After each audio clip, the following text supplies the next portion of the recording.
So this is from a Channel 4 documentary about Islamic recruitment in Britain for ISIS. Let's have a look. Find out how Islam can liberate you from the shackles of freedom and democracy.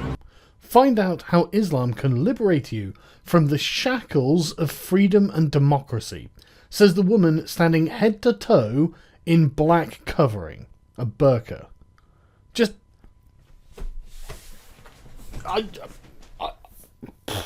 oh my... it just blows my mind. Blows my mind. Liberate me from the shackles of freedom and democracy by forcing me into Islam, in a religion and an ideology I'm not allowed to leave, on pain of death, with a bunch, just a whole entire worldview that is just rigid, head to toe fucking rigid. I don't know how they manage the cognitive dissonance. They're carrying out dawah, which means to recruit non-Muslims to Islam. See, I love the way it sounds like a military cult, doesn't it?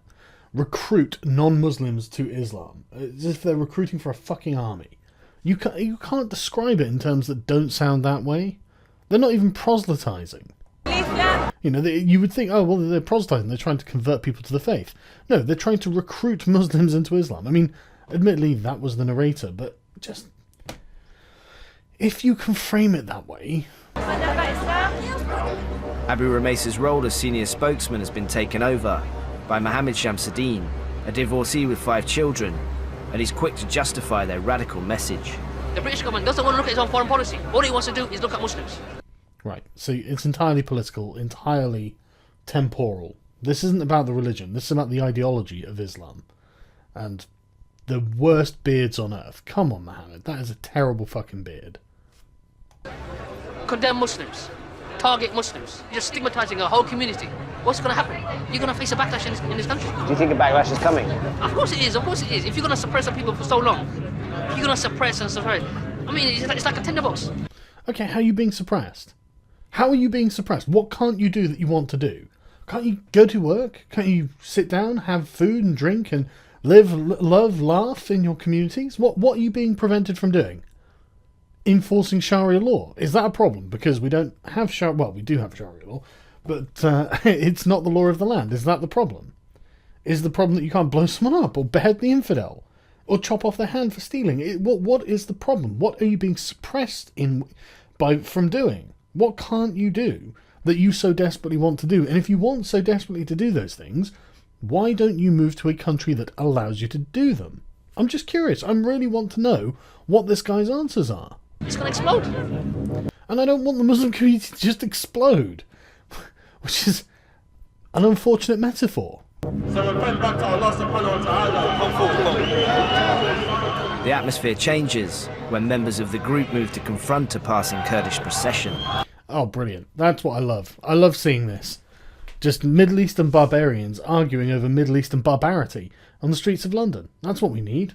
Why don't you go and have a fight with them? Look at them, they're walking past. I don't know what Kurdish group these are, but I put my money on communists. Kurds are also Muslims. In the Middle East, the Kurdish army is currently fighting ISIS. All disbelievers, all kuffar. All disbelievers, all kuffar. Yeah, it's not they're just Muslims as well. No, you have to remove them from Islam so you can legitimize hurting them. That's what it is. If you otherize them, if you make them outside of your in-group, then suddenly it becomes acceptable. And you can just... I mean, kaffar's a fucking slur anyway. It's not exactly a positive thing in this guy's mind to be a kafar. But, I mean, it's worth delineating between these guys and what we would call, I guess, regular Muslims. In fact, I think a better term might be secular Muslims. I know that sounds strange. But for Muslims for whom their religion is just a religion... and not also their political ideology, which, thank God, is most of them. The people for whom it's a supremacist political ideology are the overwhelming minority of Muslims. Thank fuck. But these people have to be essentially ostracized from their communities. They have to be somehow de-radicalized, persuaded that Islam is actually not a viable political system in the West. Allahu Akbar! Brilliant. Allahu Akbar. Why not? Just outside of Next and H&M. But Is British as a cup of tea. That's what it is. God, just go. Yeah, again, they're going to have a fight with them. Fuck it. Why? Oh, they think differently to us. We should go beat them up. This is going past shouting ISIS terrorists. Yeah, you fucking are ISIS terrorists, though. Man. He looks serious, doesn't he? But you are actually recruiting for ISIS, aren't you? I mean, that's the point of this. It's Channel 4 documentary.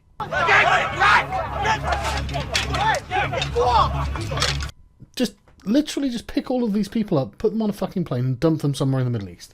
We do not need these fucks in this country. They are no good. They're up to no good. And they're trying to do damage to the nation. I'm sorry, you can't allow this to go on. You can't allow just barbarous groups of people to come in from other places and say, oh, you know what? We're not going to be British. We're going to bring in our old fucking feuds from hundreds of years ago and thousands of miles away in a time and place where it's just not appropriate now. It's utterly anachronistic. It's so stupid. Oh, what are you so... Just, why is this our problem? Just let them fucking kill each other in a sandy, sandy place. Like Devon. Do you think we're scared of death? Do you really think we're scared of death?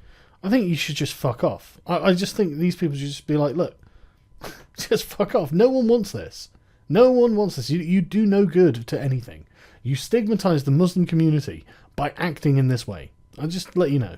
Get back! Go back! Order of the Emir! It's the order of the Emir! Stop! Order of the Emir! The order of the Emir, is it? Don't think we have an Emir in this country. So if you are following the orders of an Emir, then are you saying that you are the citizen of this Emir? I mean, you're not loyal to Britain. You're loyal to this Emir. I mean, Emir is a title of nobility. It's a position of leadership and authority. Who fucking selected this? Who is your Emir? I want to know.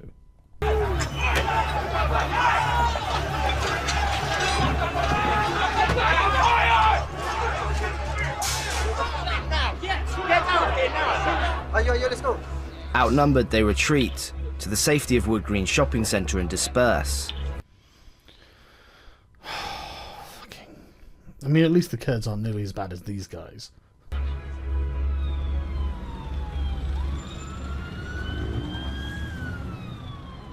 I'm nervous about providing this small group with the media platform they crave.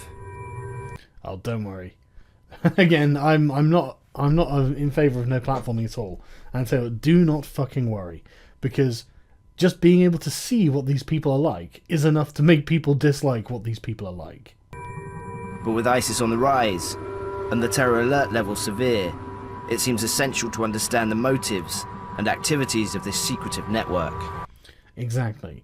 More importantly, if you don't address what they're doing and show people what they're doing, you will find that you are not refuting the arguments they are making. And so when they make them to people who don't know what the arguments are about, they don't know what all of this is happening, these people will just be like, well, I mean, how are they wrong? And you're like, well, I'm not going to talk about that. They will think you don't think they're wrong. They will think that you simply cannot refute what they are saying. And we don't want that. We want to directly challenge them and refute what they're saying and show them how wildly unpopular they are.